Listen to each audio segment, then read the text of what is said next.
kita berdoa terlebih dahulu. Berdoa silakan dipimpin oleh ketua kelas.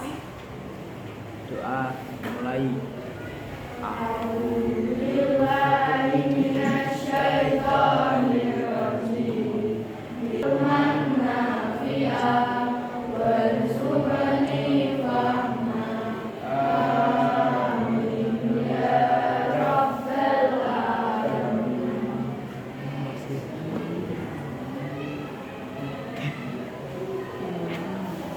Bagaimana kabarnya hari ini? Silakan dicek dulu samping-sampingnya sudah rapi atau belum, ada sama atau tidak. Tidak ada ya.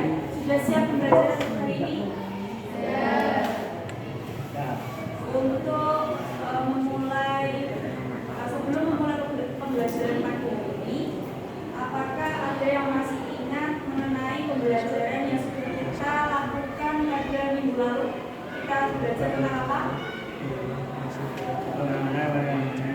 Pembangunan perekonomian Indonesia. Ada berapa masa kondisi ekonomi pada saat itu? Ada pasca kemerdekaan atau pasca proklamasi. Lalu yang kedua, demokrasi parlementer. Lalu yang ketiga, pada masa demokrasi terpimpin. Jadi pada saat awal setelah kemerdekaan terdapat 3 masa kondisi ekonomi dengan permasalahan yang berbeda. Hari ini kita akan belajar mereview kembali pembelajaran mengenai pembangunan perekonomian Indonesia. Kemarin sudah saya bagi kelompok sesuai dengan tempat duduk ya, satu geret. Satu kelompok membuat peta konsep atau mind map mengenai permasalahan masa demokrasi yang sudah dipilihkan dalam masing-masing kelompok. Untuk kelompok 1, kondisi perekonomian pada pasca proklamasi. Yang kedua, demokrasi parlementer. Lalu yang ketiga, demokrasi terpimpin. Sebelum kalian melakukan mengevaluasi mengenai pemahaman materi yang sudah kalian pelajari sebelumnya, silakan berkelompok terlebih dahulu membuat lingkaran di tengah-tengah. Presentasi ini akan kita jadikan evaluasi pemahaman. Apakah kalian sudah memahami dan mengerti dengan baik pembelajaran konsep dengan mind mapping. Nah, jadi tujuan pembelajaran ini adalah kalian memahami materi yang disampaikan oleh guru, yakni saya, dengan metode mind mapping. Jadi pemahaman kalian nanti diukur dengan presentasi. Jadi seperti itu ya. Sebelumnya silakan kalian berkelompok terlebih dahulu. Ya, silakan dipersiapkan. Saya beri waktu 5 menit. Silakan peta konsep atau mind mappingnya dibuka.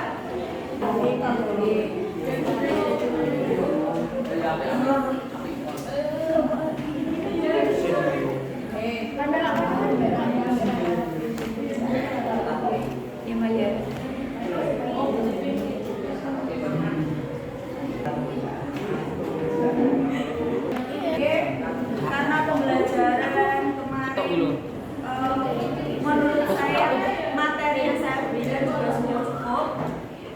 Sekarang waktunya untuk mengetahui dan mengukur tingkat pemahaman kalian mengenai materi yang sudah saya sampaikan kemarin. Kita akan melakukan dan mempresentasikan materi yang sudah materi yang sudah saya berikan kemarin. Saya mulai dengan kelompok 1. Silakan kelompok 1. Assalamualaikum warahmatullahi wabarakatuh.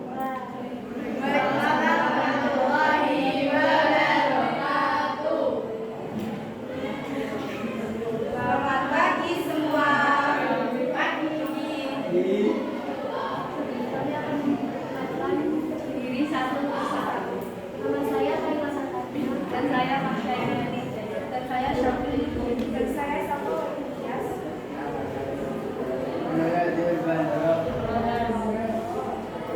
Kami izin mempresentasikan untuk memulai presentasi kami. Jadi Indonesia memproklamasikan kemerdekaannya pada 17 Agustus 1945. Namun setelah merdeka, Indonesia masih dihadapkan oleh beberapa tantangan besar. Seperti contoh kondisi ekonomi yang sangat tidak stabil. Dan kalian tahu nggak ada beberapa hal yang mengenai kekacauan saat itu loh. Mulai dari dampak bisa akibat perang hingga terjadinya sistem ekonomi yang sebelumnya berjalan dengan tidak stabil.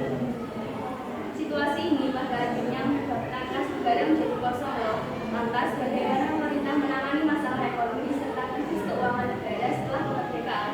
Yuk simak saya lanjutannya. Kondisi ekonomi Indonesia pasca kemerdekaan tahun 1945 hingga 1950 sangat buruk, ditandai dengan hiperinflasi dan krisis keuangan. Ada beberapa faktor yang menyebabkan masalah ini, antara lain: yang ke-1, pemberontakan PKI Madowo tahun 1948, seperti yang sudah tergambar. Dan yang kedua adalah ketidakstabilan politik. Dan yang ketiga adalah inflasi naik. Dan yang keempat adalah prolase ekonomi berjalan. Dan yang kelima adalah masih beredarnya mata uang Jepang. Penyebab yang pertama ialah pemberontakan PKI Madowo pada tahun 1948. Pemberontakan ini menjadi salah satu faktor penyebab lemahnya perekonomian pasca kemerdekaan. Karena dapat menimbulkan ketidakstabilan dan penurunan pembangunan berbagai bidang. Selain itu, pertemuan yang terjadi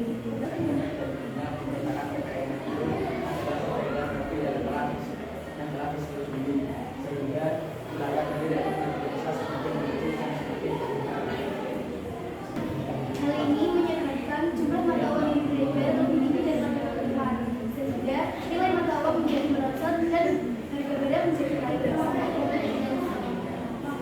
Lalu yang keempat adalah blokade ekonomi Belanda. Meskipun telah merdeka, sistem ekonomi Indonesia masih belum sepenuhnya bebas. Lantas banyak hal ini disebabkan oleh Indonesia yang masih berapa? rasanya dan sebagai ekonomi yang dilakukan oleh negara dalam pada 1946 dan kejadian ini mengakibatkan perang ekspor dari Indonesia dan dari negara akibatkan Indonesia paling serikat dalam perang yang kekosongan dalam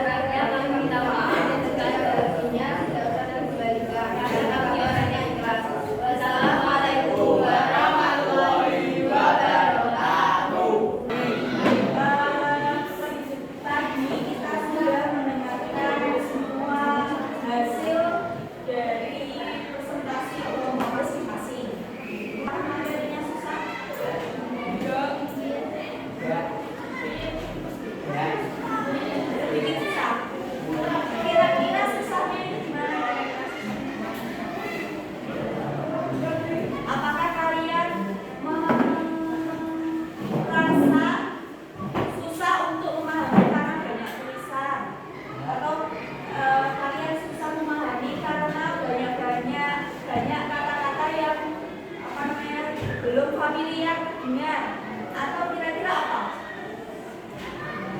Iya, ya apa? Banyak yang belum familiar. Kata-kata sulit yang banyak belum benar ya. Nah, jadi ini tujuannya. Kenapa saya menugaskan kalian untuk membuat mind mapping? Peta konsep atau mind mapping itu tujuannya untuk itu. Jadi ada beberapa materi, banyak materi atau banyak teori atau banyak pernyataan-pernyataan.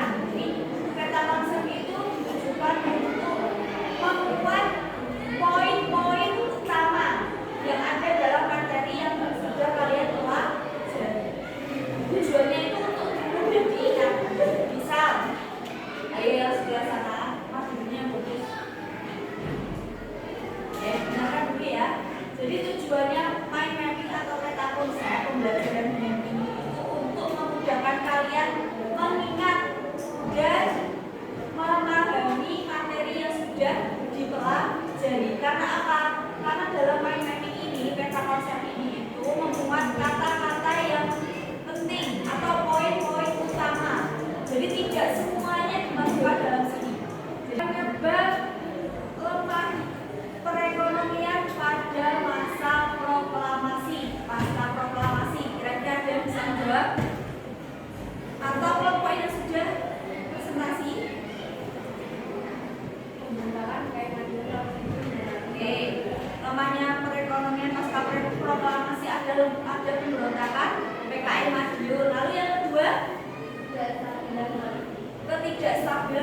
Kira-kira apa permasalahan demokrasi di IP? Ada apa pada masa demokrasi kalau IP masalahnya ada apa? Jadi presiden Republik Indonesia. Jadi presiden itu isinya tentang apa saja? Jadi presiden. Jadi presiden tentang apa isinya? Pembubaran konstituante, terus kembalinya UUD dan pembentukan MPRS. Jadi permasalahan pada demokrasi terpimpin itu tidak hanya ekonomi, tetapi semakin kompleks.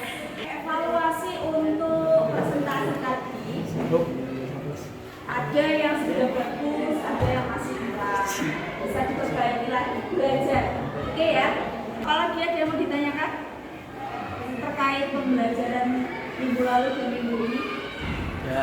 Apakah ada yang mau ditanyakan? Tidak. Apakah ada kata-kata sulit? Tidak. Atau ada materi yang belum kalian pahami? Tidak. Tidak. Ya. Yakin? Insya Allah. Insya Allah. Paham semuanya ya? Paham semuanya? Saya harap untuk pembelajaran kali ini memberikan manfaat bagi kalian. Terima kasih untuk pembelajaran kali ini. Silakan materinya dipelajari. Peta konsep yang sudah dibuat diapresiasi, ditempel, terserah. Untuk menghargai karya kalian, ini adalah untuk keterampilan dari kalian. Jadi dari sini tuh bisa dinilai masing-masing ya. Semuanya sudah bagus, semuanya sudah berusaha, sudah ada effortnya. Jadi saya menghargai karya kalian. Oke, untuk pembelajaran kali ini saya cukupkan sampai di sini. Sebelum saya tutup, silakan untuk ketua kelas memimpin doa sebagai rasa syukur kita sudah bisa belajar untuk hari ini. Oke, silakan ketua kelas. Doa mulai. Bisa. Terima kasih ya. Tetap semangat, selalu belajar, jangan terlena, jangan enak-enakan terus. Assalamualaikum.